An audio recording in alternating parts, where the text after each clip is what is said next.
Are you willing to allow yourself to stay trapped within your cocoon, or will you flourish into a beautiful and vibrant butterfly? Hello everyone, my name is Qasha, and today I will be presenting my TED Talk on self-improvement. Now, you may be wondering, Tia, why'd you pick self-improvement out of the plethora of topics out there? Well, for me, self-improvement has been a personal goal I've been striving towards. Especially before high school, I want to be able to work on my mental, physical, and emotional health.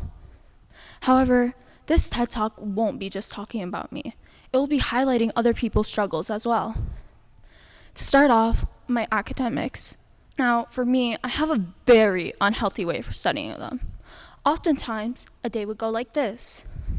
My teacher announces a test that will be upcoming the next day, and that's all my mind will think about. I enter the car and I try to forget about it, scroll through my phone, but my brain will only keep me captive on that one singular test. When I go home, I go upstairs and procrastinate because I don't want to feel the weight of that yet. When I eventually do go downstairs and even take one singular glance at my computer, I break down into tears. I immediately feel all the stress, all the weight, the pressure of being perfect being laid upon me. And no, it's not because I don't think I can do it. I've done it millions of times before. But for me, I've seen both my successes and failures. However, I push away those successes and just captive myself within those failures. But I must remember, as John C. Maxwell once said, the only guarantee for failure is to not try at all. Moving on from my academics, I've also struggled with my body imagery. For me, I've had 2 eating disorders within my life. First one being binge eating. Now, I've had this for as long as I can remember. Let me tell you, it is not a great feeling. Feeling the need to shove something in your mouth because you feel out of control of yourself, because you don't feel like you own your own body is horrible. After I'm done with my little episode, I look back at myself. I'm like, what a monster am I? How could I possibly let myself drive this far? How could I let go of myself this much?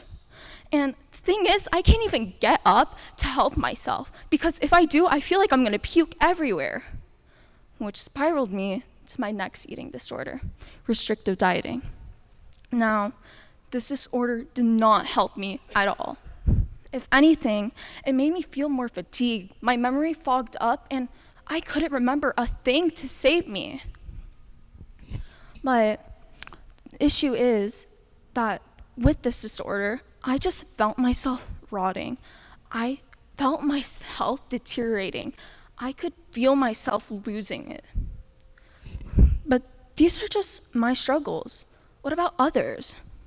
Well, for one person, it could be something maybe like taking a shower, shampooing your hair twice, needing to conditioning, putting a hair mask on, washing your face, washing your body. It's a lot to think of at once.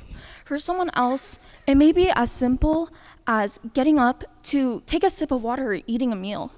And no, it's not because these people are unhygienic, lazy, or unhealthy. Because why is it so normalized in our society that when something seemed out of the norm, you should just push it away? Why would you want others to possibly see that side of yourself? Why would you want others to think of you like that? But that shouldn't be the case.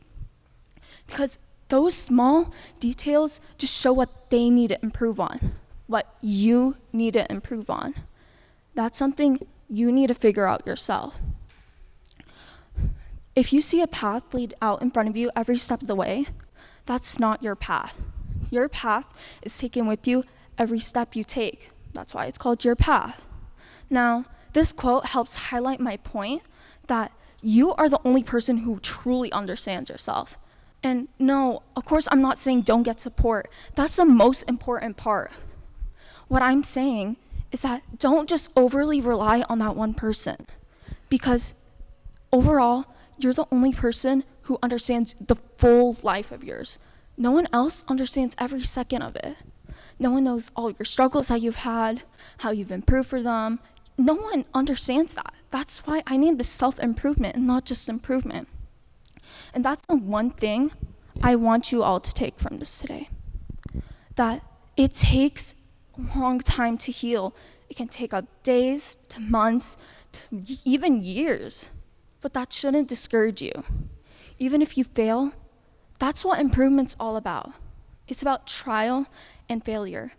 That's how you reflect. That's how you figure out yourself. Thank you for listening to my TED Talk today.